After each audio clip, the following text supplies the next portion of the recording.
Magandang araw guys, mga ka-TH. At bago tayo magsimula, tayo mag-shoutout muna sa lahat ng nanonood ng aking video. Shoutout po sa inyo mga ka-TH. At sa lahat ng mga treasure hunters, veterano at beginners. Shoutout po sa inyo mga ka-TH. At sa gustong magpa-shoutout ay mag-comment lamang kayo dyan sa ating comment section mga ka-TH para ating ibanggit ang inyong mga pangalan at i-shout out. At paki-like and subscribe lamang po dito sa ating YouTube channel mga ka-TH para dumami pa ang ating mga kaibigan at mag-improve din itong ating bagong YouTube channel mga ka-TH. At magsimula na tayo mga ka-TH. Balik tayo dito sa ating long range locator mga ka-TH. Pwede rin daw single rod. Meron kasi tayong daw single rod. At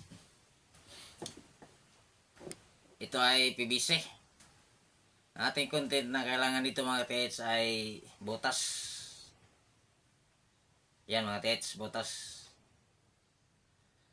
Kung butas ang ating ibinabala dito,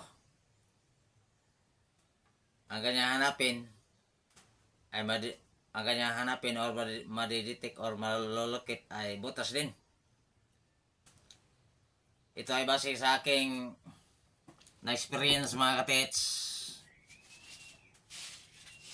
Ito ang aking binabala doon sa aking tissue site gamit itong ating long range locator at yung aking single rod. Madidetect niya yung butas or tunnel. At base lamang ito sa aking actual na experience mga ka-TH at nakakuha rin niya yung dimension ng tunnel. Yan mga ka-TH. Itong dalawa ating gamitin. Mas maganda kung dalawa. Pwede rin isa. Pero mas maganda kung dalawa. Kung kukunin natin yung dimension ng tunnel, ang ating binabala, butas. Parang kanyang mga detect, butas din. Or tunnel. At madetect niya rin yun, madetect niya rin yung cave, closed tunnel or open tunnel. Basta butas.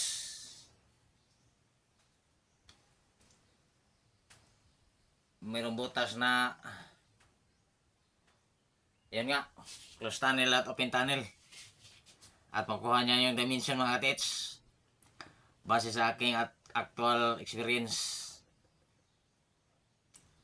At ating hinahanap mga ka-TH or target ay Yamashita Treasure Deposit. Ano ba ang meron sa tunnel ng hapon? Ang meron sa tunnel sa hapon ay butas, tunnel nga. At kung ano ang ating binabala dito ay yun ang kanyang hanapin or madetect. At ang meron doon sa tunnel ng hapon mga ka-TH ay butas dahil tunnel. Yan mga ka-TH. Pangalawa,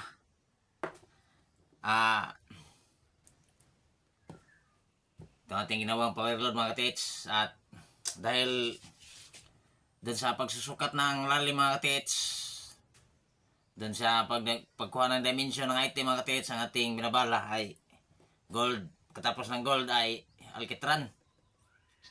Makuha natin yung dimension ng item at malalaman din natin kung yun ay literal type tunnel, kung magkahiwalay ang deteksyon ng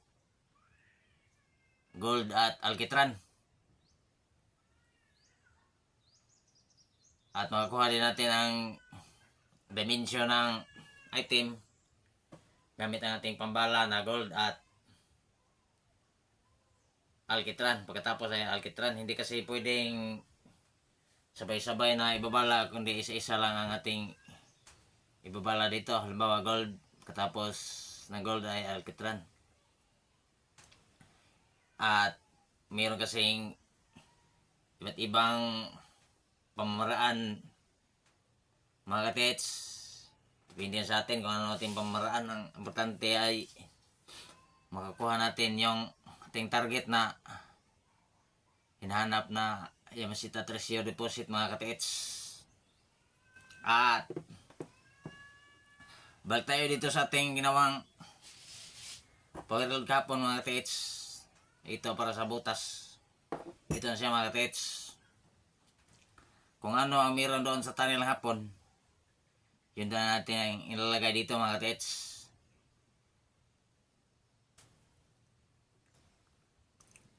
Ito mga katets, butas. At ang meron sa tunnel hapon mga katets ay gold. Doon sa pinakalalim. Ito sa natin ilagay ito sa first layer, gold.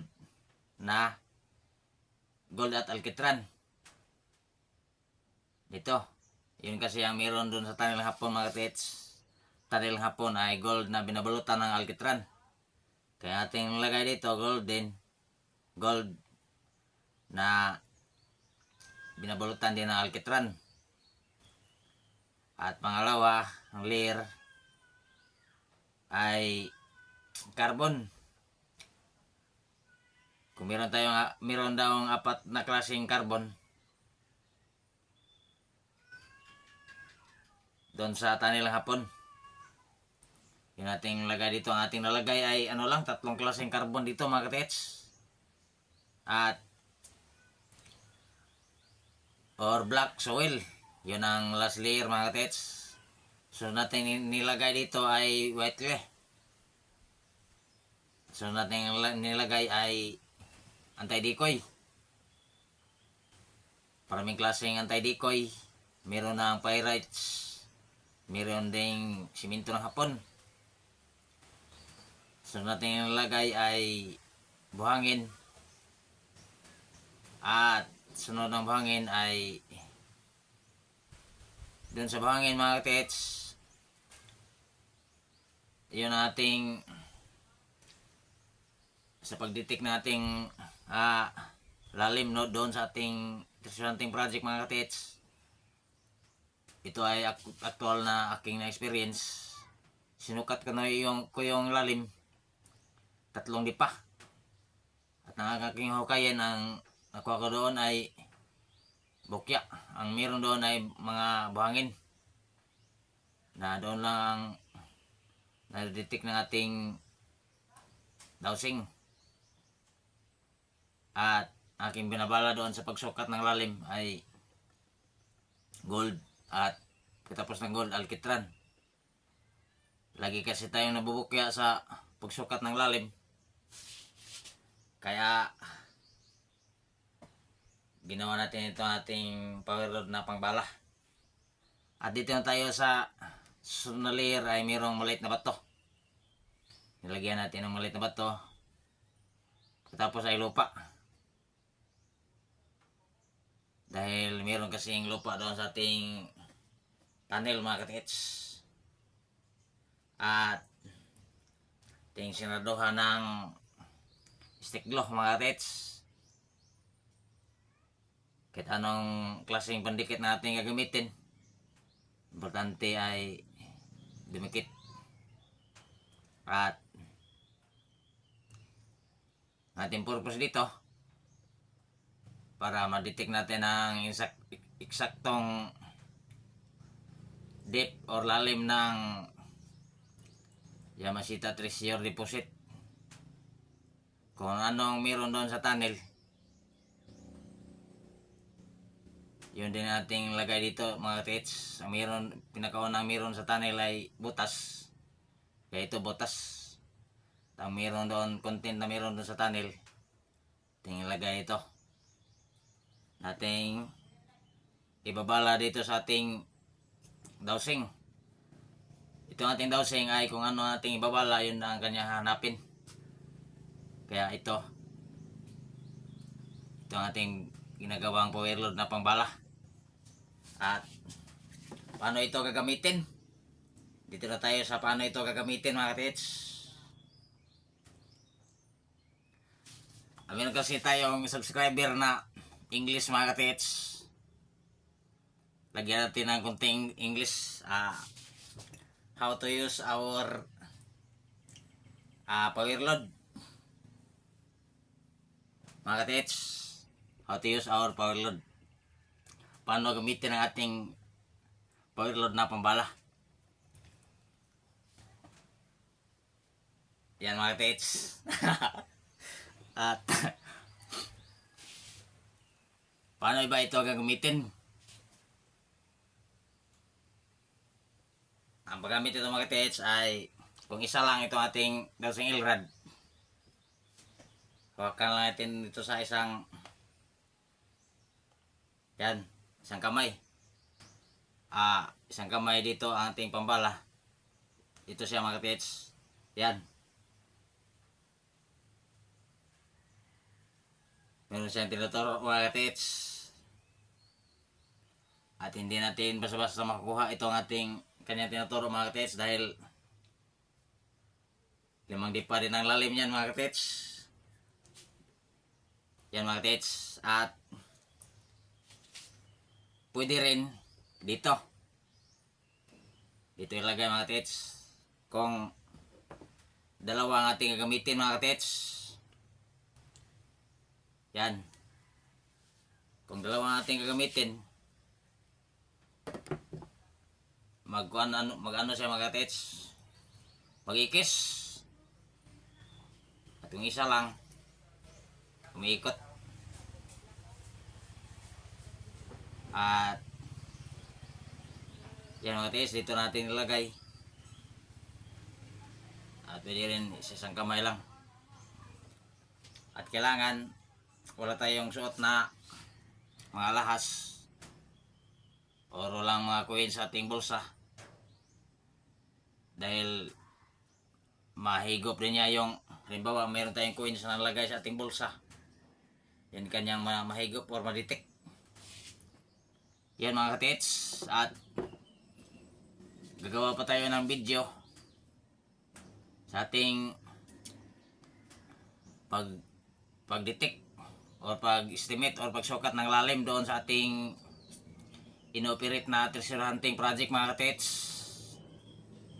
At yan mga katits, gagawa tayo ng susunod ng video para sa pagsukat ng lalim mga katits doon sa ating treasure hunting project na inoperate mga katits. Dahil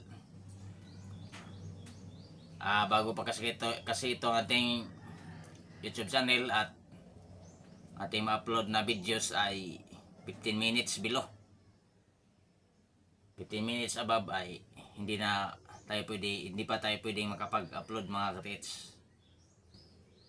At sana'y ang video ito mga katits ay nakatulong doon sa lahat ng mga mahilig sa treasure hunting. Sana nakatulong ang ating video ito mga katits. Sana ay meron kayong nakuhang kaunting kaalaman. At lalo na sa mga beginner treasure hunters tulad ko, sana ang video ito ay nakatulong sa inyo mga katits at nakakuha din kayo ng kaunting kaalaman. At paki-like at subscribe na lang po dito sa ating YouTube channel mga katits para dumami pa ating mga kaibigan mga katits at mag-improve din itong ating bagong YouTube channel mga katits. At gagawa pa tayo ng video, susunod na video mga katits sa pagsukat ng lalim mga katits actual dun sa ating inoperate na treasure hunting project mga katits. Yun mga katits, at thank you for watching.